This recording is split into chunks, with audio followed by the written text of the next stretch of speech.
Ce programme est financé par les amis et partenaires du ministère de Joyce Meyer.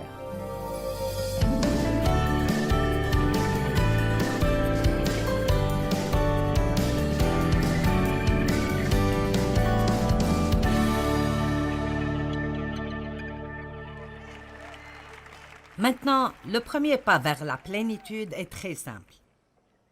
Jésus a dit « Venez à moi ». Venez à moi, j'aime ces trois mots. Venez à moi, vous tous qui êtes fatigués et chargés, et je vous donnerai du repos. Alors, puis-je prendre un moment pour dire oui à tous ceux qui sont là, tous ceux qui ne sont pas venus à Jésus?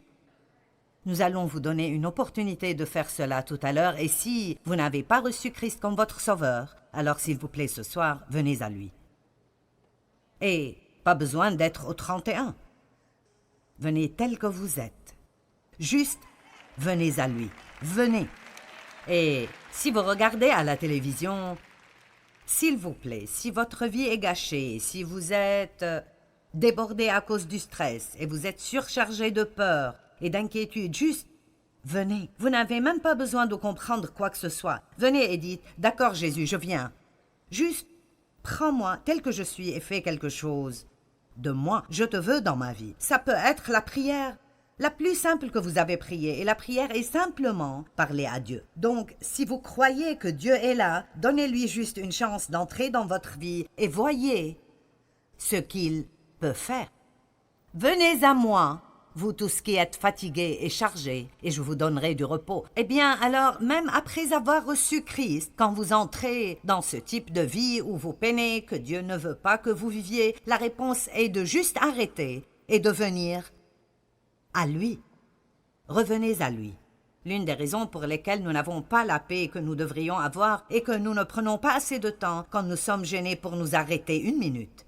Même si tu es une mère au foyer qui essaye d'élever 3 ou 4 enfants et tu penses que tu veux t'arracher les cheveux à 9 heures chaque matin, prends juste une petite pause de 2 secondes et dis « Je viens à toi, Jésus ». Maintenant, Jean 7, 37, le dernier jour de la fête, le jour le plus solennel, Jésus se tint devant la foule et lança à pleine voix « Si quelqu'un a soif, qu'il vienne à moi et boive !» J'aime ceci. Il dit « S'il y a quoi que ce soit dont vous avez besoin, quoi que ce soit qui vous fait du mal, la réponse est « Venez à moi ». C'est si simple que nous le manquons. Nous préférons nous mettre en groupe et essayer de décider ce que nous devons faire. Je dis toujours, n'allez pas demander aux autres ce que vous devez faire. Ils ne gèrent même pas leur propre vie comme il faut et vous leur demandez comment vous devez résoudre vos problèmes. Allez chez Dieu d'abord et s'il veut utiliser quelqu'un, qu'il l'utilise. Maintenant, voici certaines des meilleures nouvelles que vous pourriez entendre, spécialement pour ceux qui ne sont pas encore venus à Christ. Alors écoutez ceci, Jean 6, 37. Ceci est juste si beau, c'est un si bon verset. Tous ceux que le Père me donne et me confie viendront à moi, et celui qui vient à moi, je ne le repousserai certainement pas, je ne refuserai jamais, jamais aucun de ceux qui viennent à moi. Wow, j'aime cela! Wouh! N'est-ce pas un passage merveilleux? Quiconque vient juste à lui, il dit « Je ne refuserai jamais aucun de ceux qui viennent à moi. » Vous voyez, vous n'avez pas à vous inquiéter si vous pensez « Je veux réparer cette chose, je donnerai ma vie à Christ. Je veux qu'il vienne dans ma vie. » Ne soyez même pas inquiétés qu'il ne vous prendra pas parce que vous avez fait trop de mal. Il ne vous rejettera jamais, au grand jamais.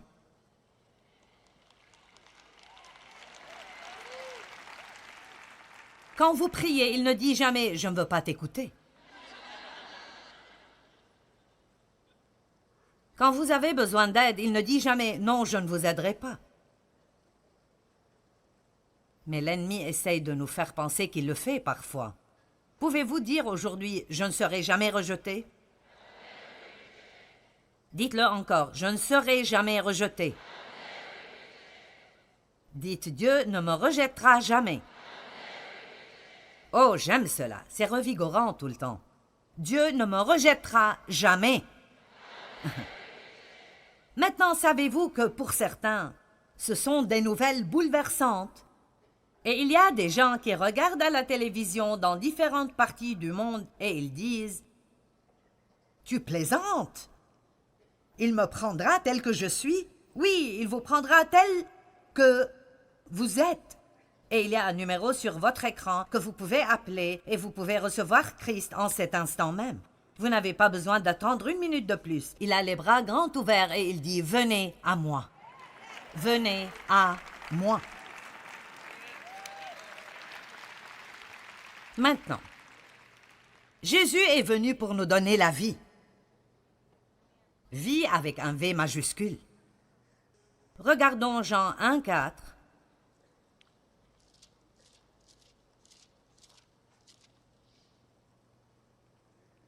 En lui était la vie, V majuscule, et cette vie, V majuscule, était la lumière, L majuscule, des hommes. Pourquoi en majuscule? Parce qu'il parle de Jésus lui-même. Le voleur vient pour tuer, voler et détruire, mais je suis venu afin que vous ayez la vie, une vie remplie à ras-bord jusqu'à déborder. Maintenant, cette vie dont il parle n'est pas juste une vie où nous respirons et bougeons, où nous avons la capacité de marcher, d'inspirer et d'expirer. Si vous cherchez le mot Zoé dans le dictionnaire grec, voici ce qu'il veut dire. Si excitant. Je l'ai écrit ici à la main sur ma feuille. C'est la vie comme Dieu l'a. Pouvez-vous imaginer cela? Combien d'entre vous pensent que Dieu s'inquiète ce soir? Combien d'entre vous pensent qu'il est inquiet concernant ce qui arrive dans le monde? Combien d'entre vous pensent que Dieu est irrité, qu'il est effrayé? Non, il est si plein de vie que rien de cela peut même le pénétrer. Et ce même genre de vie nous est offert. La vie comme Dieu l'a, qui est dans le Père, qu'il a donné au Fils et que le Fils a manifesté au monde. L'homme s'en est éloigné quand il a chuté, et l'homme en est devenu un participant en Christ. C'est sa possession présente à travers sa relation avec Christ, et elle n'est pas juste d'être mobile, mais d'avoir de la force morale, comme la sainteté et la justice. N'est-ce pas merveilleux que Dieu puisse prendre un pécheur constant, spécialement absolument méchant, et lui donner une graine de vie, et le transformer en un enfant de Dieu, saint et juste? Combien pensent que ce sont de bonnes nouvelles? Alors je vous demande vraiment, pourquoi devrions-nous être mécontents? Et parfois nous manquons certains de ces merveilleux versets dans la Bible. Si vous prenez juste le temps de rechercher le mot « vie », c'est vraiment si ahurissant tout ce qu'il est dit à propos de la vie. Ce genre de vie dont je parle est une vie qui est... Il y a quelque chose qui arrive ici. Et je ne dis pas que vous devez être bêtement heureux tous les jours et dire « Ceci est le jour que le Seigneur a fait, je me réjouirai et je serai heureux ». Je parle de quand vous vous levez et vous avez l'énergie de vouloir vous lever et vivre. Vous voulez que les choses autour de vous soient ordonnées. Vous voulez être bon avec les gens. Vous voulez prendre soin de ce que vous avez. Vous cherchez des idées créatives. Vous voulez sortir et faire quelque chose de bien aujourd'hui. Dieu merci, nous n'avons plus besoin de nous lever et de dire « Oh Dieu, je ne sais pas si je peux supporter une journée de plus. Ceci est plus que ce que je peux supporter. Si je n'ai pas de percée aujourd'hui, je vais devenir folle. » La vie. La vie comme Dieu l'a. La vie Zoé. Et à l'intérieur de nous, elle vient initialement sous la forme d'une graine quand nous recevons le Christ Jésus, le Fils de Dieu. La graine du Dieu Tout-Puissant vient dans notre esprit et elle est arrosée par la parole. Et vous voyez, même ce soir, j'arrose ce qui est déjà en vous avec la parole de Dieu et ça poussera et grandira encore et encore et encore. Et vous allez vous réaliser des choses, c'est comme... Vous savez, si je vous explique cette vie, et je dis, maintenant, tous ceux qui en veulent, restez un peu, je donnerai des piqûres de vie. Combien d'entre vous resteraient? Vous lèveriez vos manches et sortiriez vos bras. Eh bien, c'est ce que je fais à l'instant.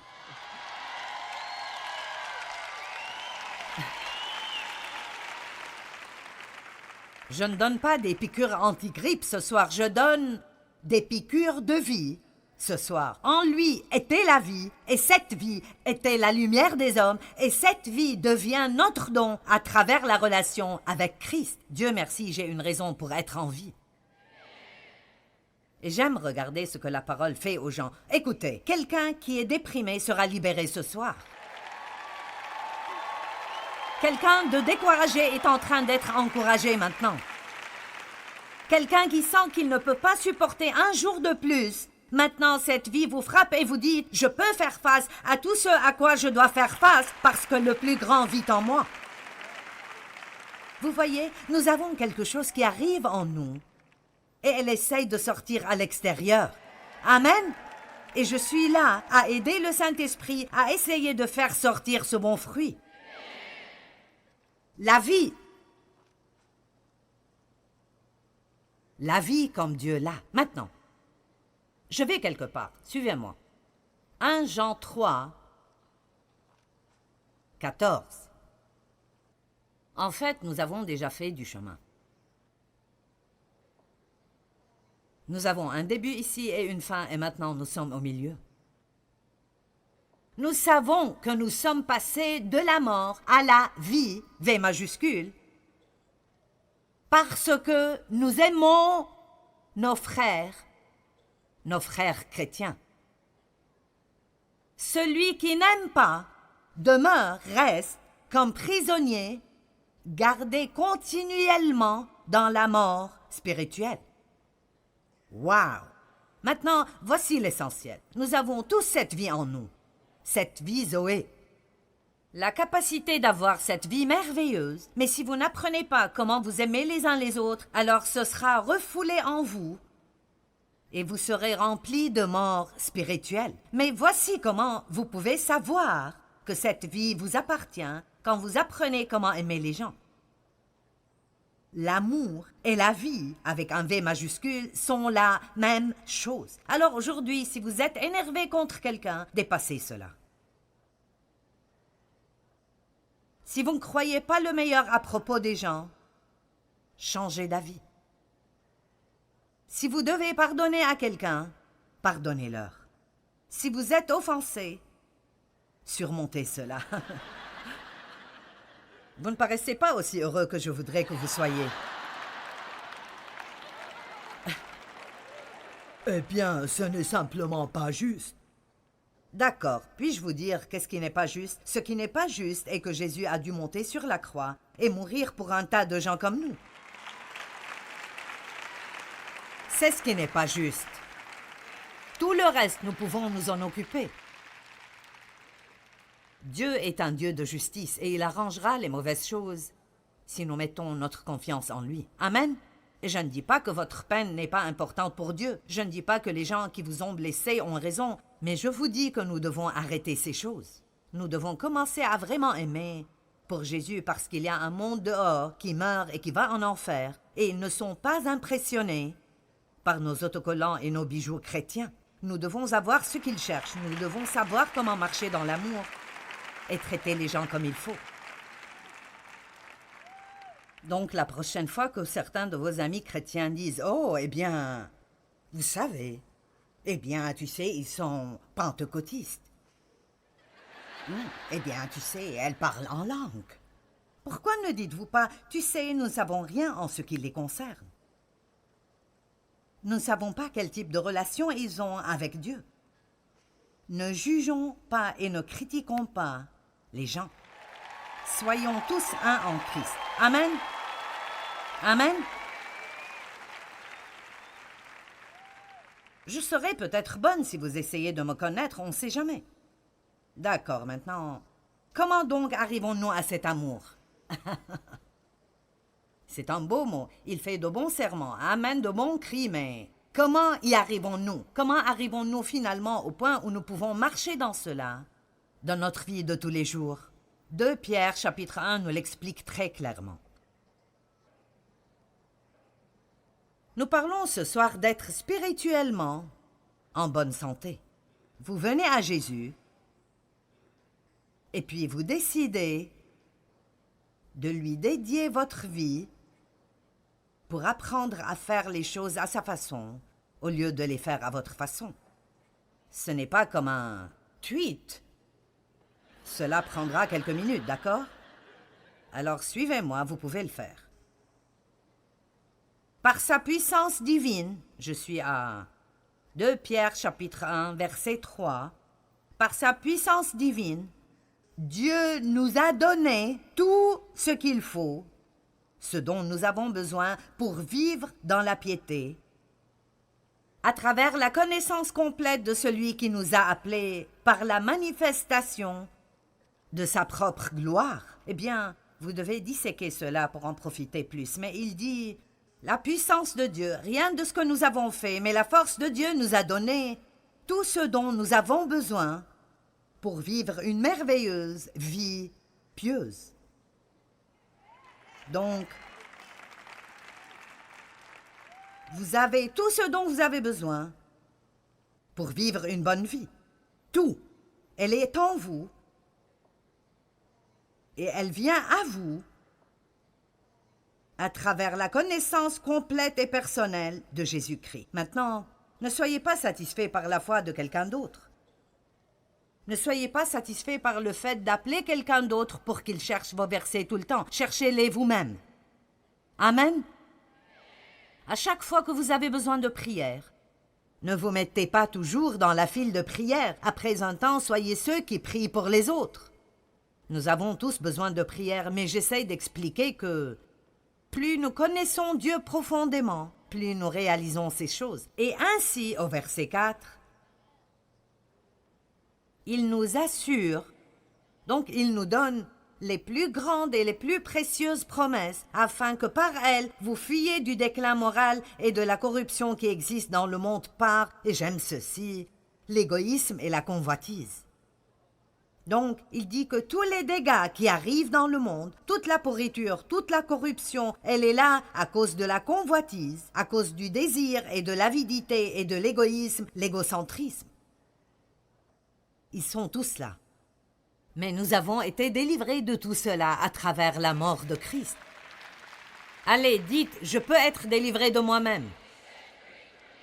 Dites-le de nouveau, je peux être délivré de moi-même.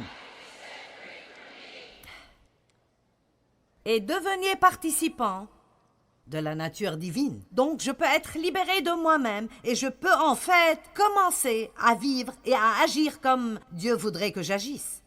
Je peux agir comme son enfant. Pour cette raison même, maintenant, les 3, 4, 5 versets suivants que je vous lirai sont très importants. Ils disent, voici ce que Dieu a donné.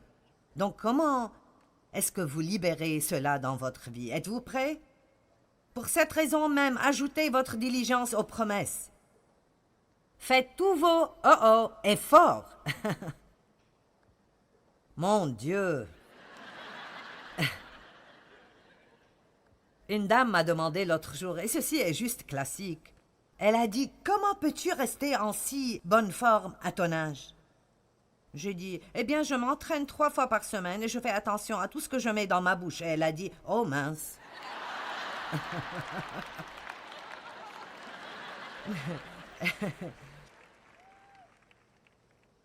Et vous savez, nous devons faire attention à ce je veux, mais nous voulons que ce je veux nous soit donné par osmose. Nous ne voulons pas avoir à faire quoi que ce soit pour l'obtenir. Eh bien, n'y a-t-il pas de façon d'avoir des muscles sans s'entraîner? Y a-t-il une façon de juste manger jour et nuit et de manger quoi que ce soit et toujours ressembler à Twiggy? Non! Sauf si vous avez une maladie.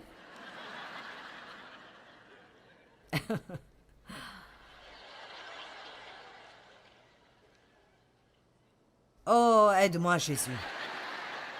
Faites tous vos efforts pour exercer votre foi, pour développer la vertu, l'excellence, la résolution, l'énergie chrétienne, et en exerçant la vertu, vous développerez la connaissance et l'intelligence, et en exerçant la connaissance, vous développerez la maîtrise de soi, et en exerçant la maîtrise de soi, vous voyez, certains ne suivent déjà plus. Vous développerez la patience, l'endurance dans l'épreuve, et en exerçant la patience, vous développerez la dévotion, la piété, et en exerçant la dévotion, vous développerez l'affection fraternelle, et en exerçant l'affection fraternelle, vous arriverez à l'amour chrétien.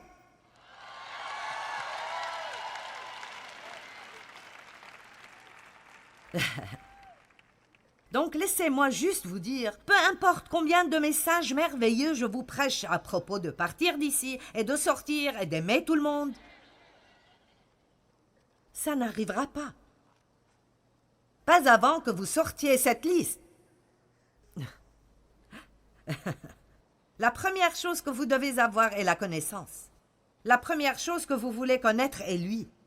Pas juste savoir ce que Dieu peut faire pour vous, mais le connaître et la force de sa résurrection, connaître le caractère de Dieu et combien il est incroyablement merveilleux.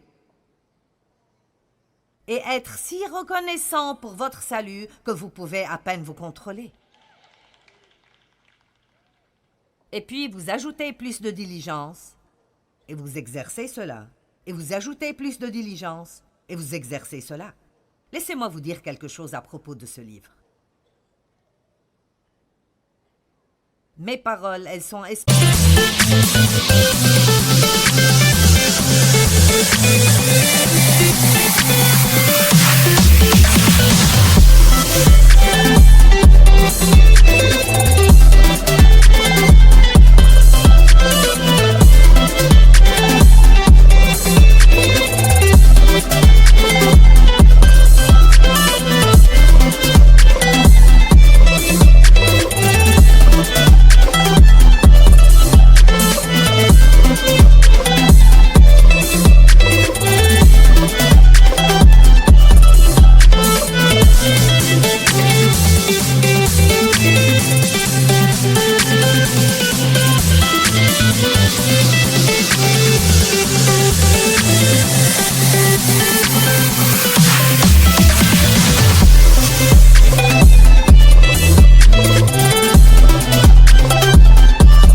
son vie, a dit Jésus.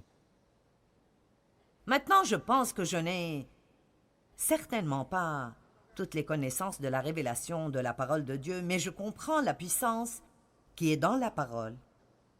Et c'est pour cela que je fais ce que je fais, parce que je regarde comment la parole de Dieu change les gens, comment elle change l'expression sur vos visages, comment la lumière vient dans les yeux des gens quand vous partagez la parole. Je regarde les larmes couler parfois quand les gens comprennent finalement que Dieu les aime et que ce n'est pas trop tard pour eux. J'entends les témoignages qui viennent encore et encore et encore et encore.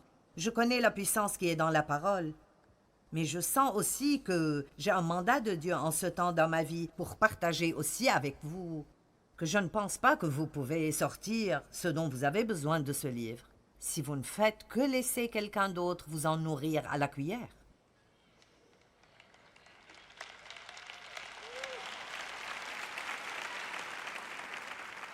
Vous devez avoir votre Bible. Vous devez avoir votre temps avec Dieu.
Et vous devez étudier vous-même et arrêter de laisser le diable vous convaincre que vous ne comprenez pas la Bible.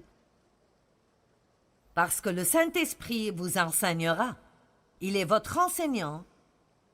Et c'est pour cela que nous défions les gens de commencer pendant 30 jours, 30 minutes par jour, à prendre un verset à la fois, pour enseigner et montrer aux gens les choses merveilleuses qui sont dans la parole de Dieu. Parce que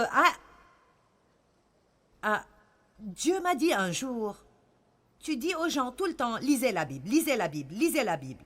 Mais les gens lisent pour la quantité, ils ne lisent pas pour la qualité. C'est juste comme une course. Tu sais, je veux lire ce nombre de chapitres chaque jour, alors je lis la parole aujourd'hui. Gloire à Dieu, il faut lire la parole chaque jour. Eh bien, qu'avez-vous appris? Qu'avez-vous appris? Avez-vous appris quelque chose? Et alors, s'il vous plaît, ne pensez pas que vous devrez avoir le genre de vie que Dieu veut que vous ayez juste parce que vous avez lu un tweet le matin, un post sur Facebook, vous écoutez un petit sermon de 15 minutes, ou vous visitez peut-être une église une fois par semaine et vous dormez pendant la moitié du sermon. Et puis, vous vous demandez pourquoi vous n'avez aucune victoire. Allez, il y a quelque chose pour quoi se battre. Il y a une vie qui vaut le coup d'être vécue. Il y a quelque chose pour quoi vous pouvez vous lever. Il y a une raison de se lever tôt et de passer du temps avec Dieu. Votre vie.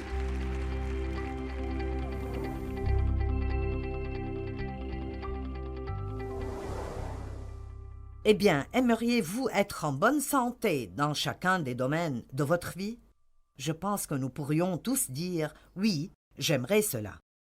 Eh bien, vous savez, ça requiert d'être en bonne santé spirituellement, d'abord parce que tout le reste vient de cela.